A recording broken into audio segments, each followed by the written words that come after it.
বিসমিল্লাহির রহমানির রহিম। আসসালামু আলাইকুম রহমতুল্লাহ। আশা করি প্রত্যেকে ভালো আছেন। আজকের উপস্থাপন করব হচ্ছে আমরা সাক্ষ্য আইনের এবং ফৌজদারি কার্যবিধি এবং পেনাল কোড এই তিনটি আইন থেকে আমরা মোটামুটি 800 এমসিকিউ তৈরি করেছি। আশা করি আমরা এই 800 এমসিকিউ আপনাদের সামনে উপস্থাপন করব। খুব দ্রুতই আমরা চেষ্টা করতেছি এমসিকিউগুলো মোটামুটি আগামী 15 বা 20 দিনের ভিতরে আমরা এই এমসিকিউগুলো শেষ করার জন্য আশা করি সেই সাথেই থাকবেন। তাহলে আমরা প্রথমে খেয়াল করি এমসিকিউ পর্ব একে আমরা 1 থেকে 5 পর্যন্ত দেখতে পাচ্ছি যে নিচের আমরা খেয়াল করি নিচের কোনটি সরকারি দলিল। আজকের উপস্থাপনা সাক্ষ্য আইন থেকে দেখতে পাচ্ছি যে নিচের কোনটি সরকারি দলিল। প্রথম দেখা যায় প্রাথমিক তথ্য বিবরণী, যেটা এফআইআর, গ্রেপ্তারি পরোয়ানা, আদালতের রায়, সবগুলো। অর্থাৎ এখানে সরকারি দলিলের কথা বলা হচ্ছে, যেটা আমরা জানি যে সাক্ষ্য আইনের 74 ধারায় যে প্রাথমিক তথ্য বিবরণী, গ্রেপ্তারি পরোয়ানা এটাও সরকারি দলিল, গ্রেপ্তারি পরোয়ানা সরকারি দলিল এবং আদালতের রায়ও সরকারি দলিল। তাহলে এখানে উত্তর হবে সবগুলো।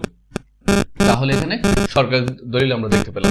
তারপর খেয়াল করি যে প্রত্যয়নকারী সাক্ষী সম্পাদন অস্বীকার করলে দলিলে প্রমাণ করা যায় কোন ধারায়? 70, 71, 70, 72, 71, 75। অর্থাৎ যে এখানে যে সব প্রত্যয়নকারী সাক্ষী যদি সম্পাদন করতে অস্বীকার করে সেই ক্ষেত্রে আমরা জানি সাক্ষ্য আইনের 71 ধারায় বলা রয়েছে যে প্রত্যয়নকারী সাক্ষী যদি অস্বীকার করে সেই ক্ষেত্রে তার সাক্ষী সম্পাদন অস্বীকার করলে সেই দলিল প্রমাণ করা যাবে। আমরা জানি সাক্ষ্য আইনের 71 ধারায়। তারপর খেয়াল করি সাক্ষ্য আইনের কয় ধরনের অনুমানের কথা বলা রয়েছে। আমরা জানি অনুমানের কথা বলা রয়েছে সাক্ষ্য আইনের 4 ধারার কথা বলা রয়েছে সাক্ষ্য আইনের অনুমানে। তো এখানে সাক্ষ্য আইনের অনুমানের 2 প্রকার, 3 প্রকার, 5 প্রকার, 6 প্রকার। আমরা জানি অবশ্যই 3 প্রকার। এই 3 প্রকার অনুমানের কথা বলা রয়েছে। তাহলে অনুমান হচ্ছে আমরা 3 প্রকার অনুমান আমরা পাই। আমরা কি কি অনুমান পাই? আইনের অনুমান, ঘটনার অনুমান এবং চূড়ান্ত অনুমান।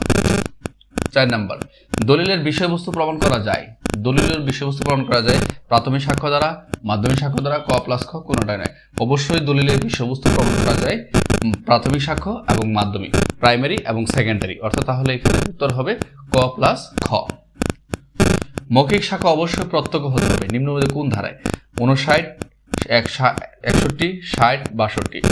প্রাথমিক সাক্ষ্য অবশ্যই প্রত্যক্ষ হইতে হবে নিম্ন কোন ধারায়? আমরা জানি যে মৌখিক সাক্ষ্য দ্বারা ঘটনা প্রমাণ করা যাবে, তবে অবশ্যই সেই মৌখিক সাক্ষ্য কি হতে হবে? অবশ্যই প্রত্যক্ষ হতে হবে। অর্থাৎ oral evidence must be directed. তাহলে এখানে বলা রয়েছে 60 ধারায়, উত্তর হবে 60 ধারা। তাহলে আমরা এখানে প্রথম আমরা দেখি, আরেকবার রিপিট করি, কোনটি সরকারি দলিল। আমরা এখানে প্রাথমিক তথ্য বিবরণী, গ্রেপ্তারি পরোয়ানা, আদালতের রায় সবগুলো পেলাম। প্রত্যয়নকারী সাক্ষী সম্পাদন করলে অস্বীকার যদি করে সেটা হচ্ছে 71 ধারায়। সাক্ষ্য আইনে কয় ধরনের অনুমান? আমরা পেলাম 3 ধরনের। দলিলের বিষয়বস্তু প্রমাণ করা যায় অবশ্যই প্রাথমিক এবং মাধ্যমিক সাক্ষ্য দ্বারা, ক প্লাস খ। মৌখিক সাক্ষ্য অবশ্যই প্রত্যক্ষ হতে হবে কত ধারায়? সাক্ষ্য আইনের 60 ধারায়। আশা করি মোটামুটি এভাবেই আমরা ধারাবাহিকভাবেই 800 এমসিকিউ আমরা উপস্থাপন করবো আপনাদের সামনে। আশা করি সেই সাথেই থাকবেন। আজকের আলোচনা এই পর্যন্তই। প্রত্যেকে ভালো থাকবেন। আসসালামু আলাইকুম রহমতুল্লাহ।